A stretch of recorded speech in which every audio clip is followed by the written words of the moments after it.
Uh, Basically, in the co-creation team, which is the combination of quantum cryptography and hardware team, what we are trying to do is to break the RSA algorithm, basically which comes down to factorizing a number which is a multiplication of two very big prime numbers. And this is a very difficult problem to solve, which is why this whole RSA thing is is the basic of all the security and encryption that is there right now. So there are two approaches that we were looking at to solve this problem with quantum, of course. So first is to by using Shor's algorithm.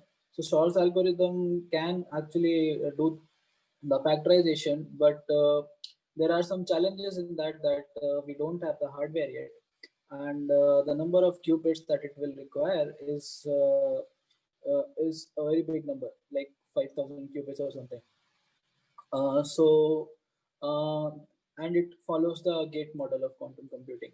So we looked at other solutions also then, and we found that using quantum annealing, which is a different model of quantum computing, we can actually factorize larger numbers.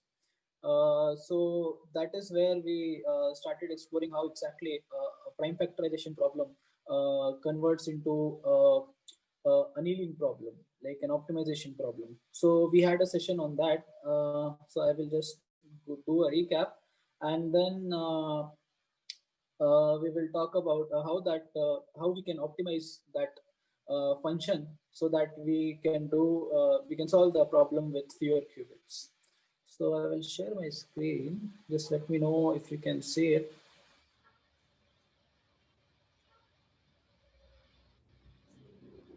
Can you see my screen? Yeah, yeah. Okay. So basically, I will. Can you see the notebook? Yes, yeah. Sure. So I will just do a quick recap of what was the basic paper that we had already discussed last time. So what we were trying to do is basically, for example, we have this number n equals to 143, which is a product of two prime numbers, right? And given this n, we want to find out 13 and 11. So how do we convert this into an optimization problem? So annealing, basically, in quantum annealing, you have to input a cost function, which the quantum annealer optimizes and gives you the maxima or minima accordingly. So what we have to come up with is a cost function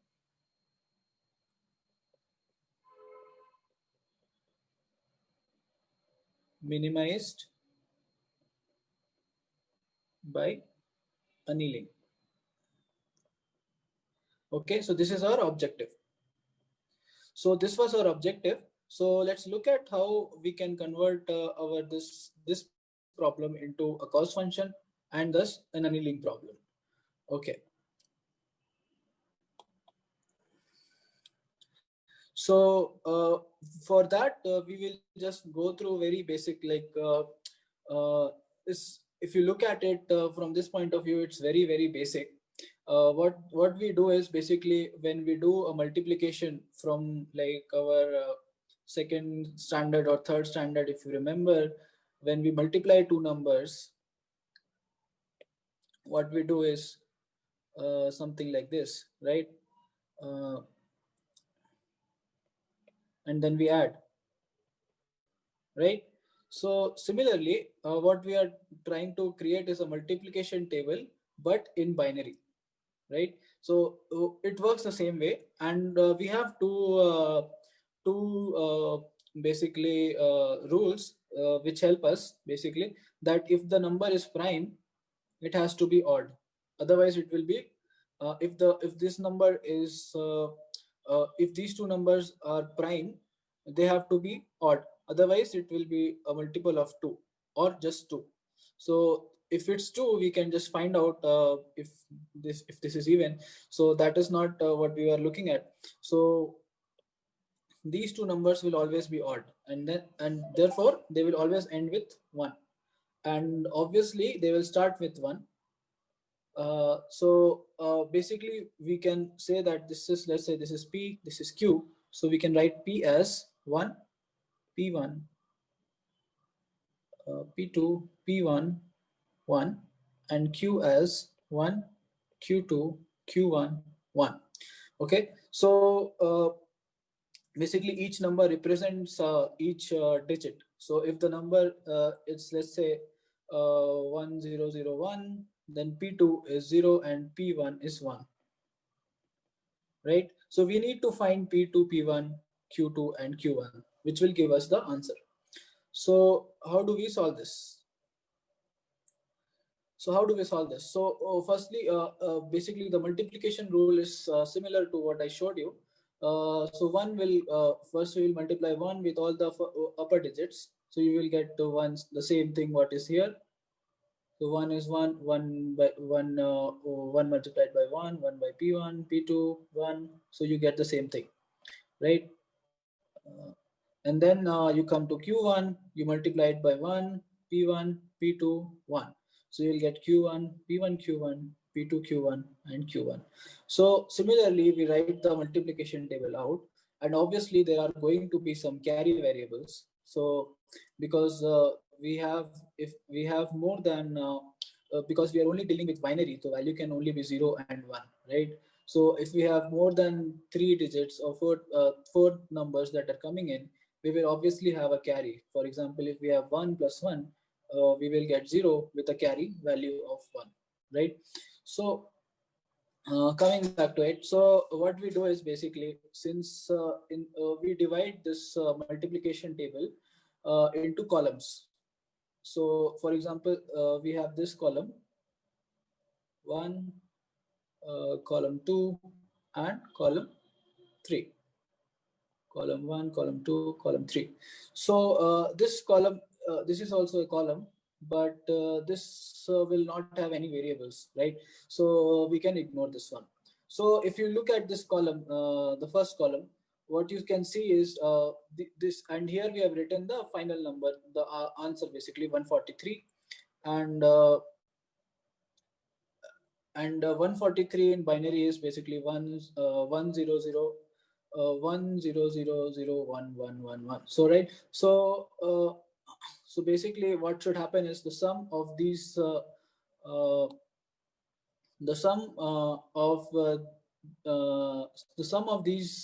should come to the target value. So this is our target value. Okay, so when we sum the numbers in the column, it should be this.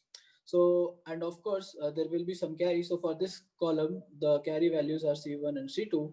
And for this, for column number 2, the carry values are C4 and C3. Okay, so what we, when we try to write the values of these columns as equations, what we say is for this column, column number 1, the final answer is 1 1, which is basically 3 in decimal. The column number 2, the final answer is 0 1, which is basically 1 in decimal. And column number 3, the final answer is 100, which is 4 in decimal. So what we can write is basically, if you look at this equation, just zoom it. Okay, so if you look at this equation, this is what we can come up with 3 equations for each column, right? So what basically we are saying is, if we add P1 and Q1 plus, so basically we have P1 plus Q1, then P2 plus P1 Q1 plus Q2, this term, and then obviously since this the sum of these values will have some carry, right, which will go into these columns. So we have to subtract that to come to this value. So we subtract the C2 and we multiply accordingly, because by 2 or 4, because the number of digit is increasing, right? So for better analogy, you can see, like, if we have a number called 10, is basically to convert it into decimal, what you will do is 2 to the power 0 plus is 0 into 2 power 0 plus 1 into 2 power 1, right? So we'll come up with 2, right? So 1 0 is 2. So following that, you will have this term which is subtracting the carry variables. So basically, when we write these three equations, we come up with equations for each of these columns, and then we can simplify them, and we come up with basically three equations, and with a lot of variables. Like we have four variables right now: p1, p2, sorry, p1, p2, q1, q2, c1, c2, c3, c4.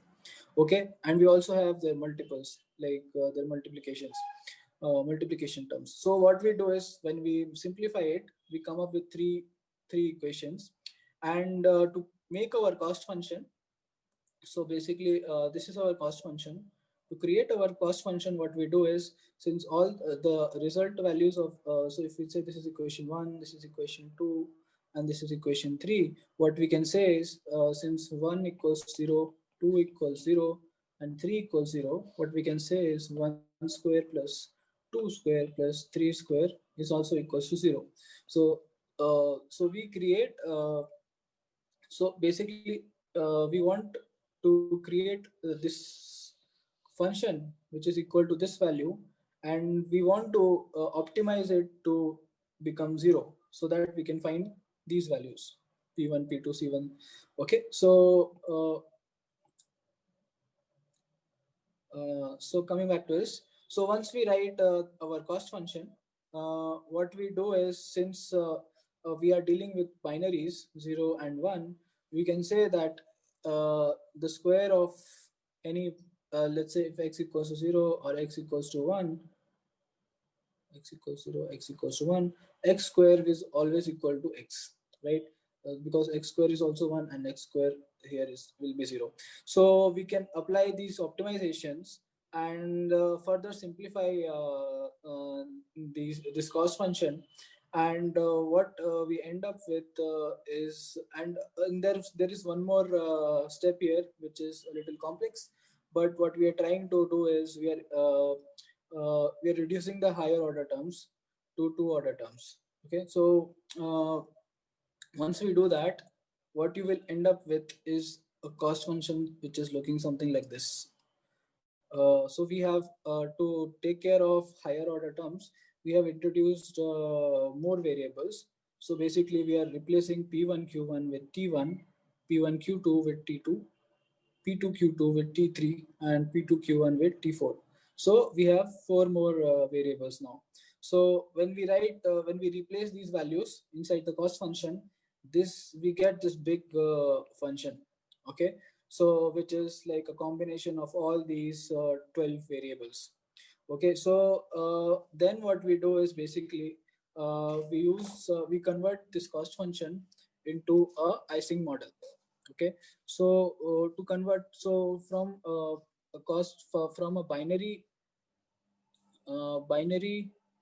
to Ising, if you want to convert, what you have to do is, if your binary is x, you replace it with 1 minus s by 2.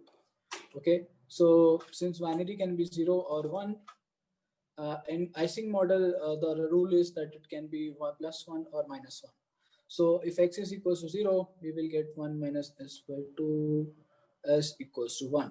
And if x is equal to 1, we get 1 minus s by 2, and s equals to minus 1.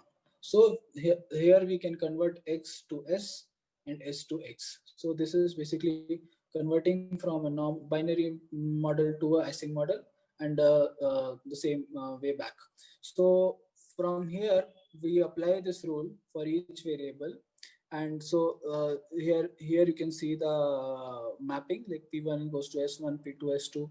Similarly, so we have 12 variables now, from s1 to s12. So once we do that, you will see that we have a function with all s values: s1, s2, s3, s4, like this, and a combination of all of them.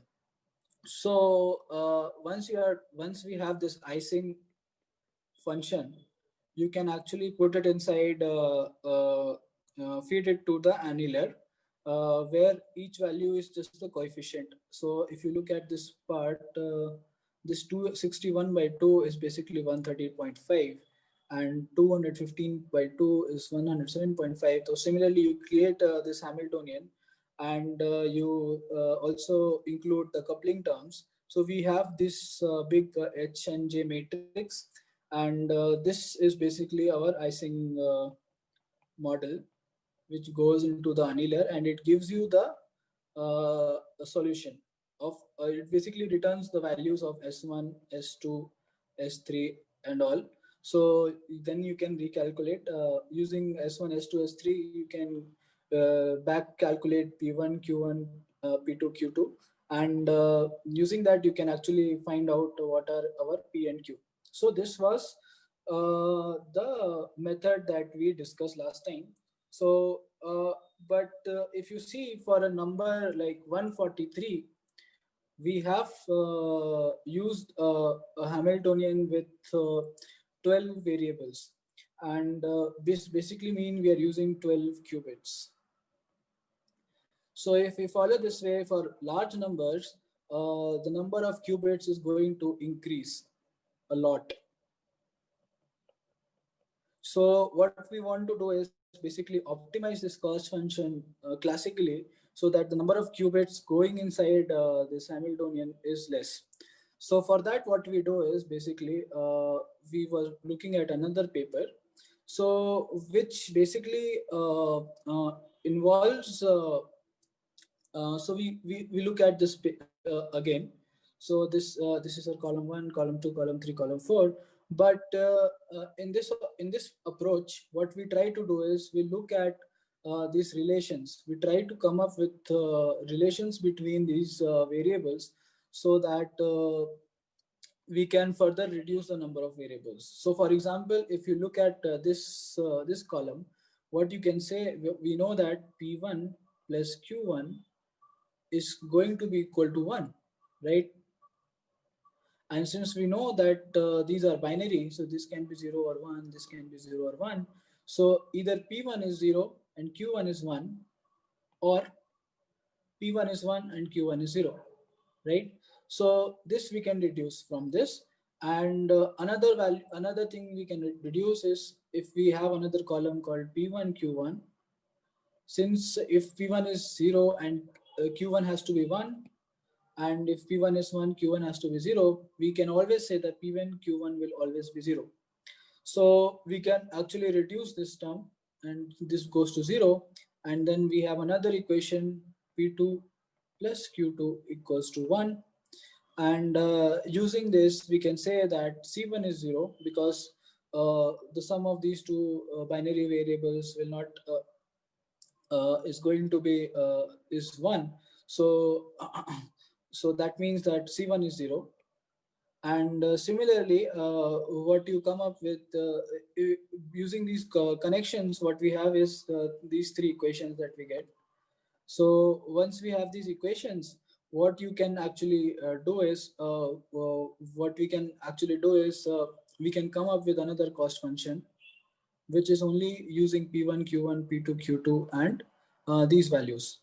So if you look here, what the number of variables that we have here is P1, Q1, P2, Q2, and the multiplication terms of P2, Q1 and P1, Q2. So in this way, actually you can reduce the number of qubits to 5 qubits for this problem. So basically, this is the optimization that is happening here. So you can also see that since 1 plus C4 is equals to 0, we can say that C4 equals to 1.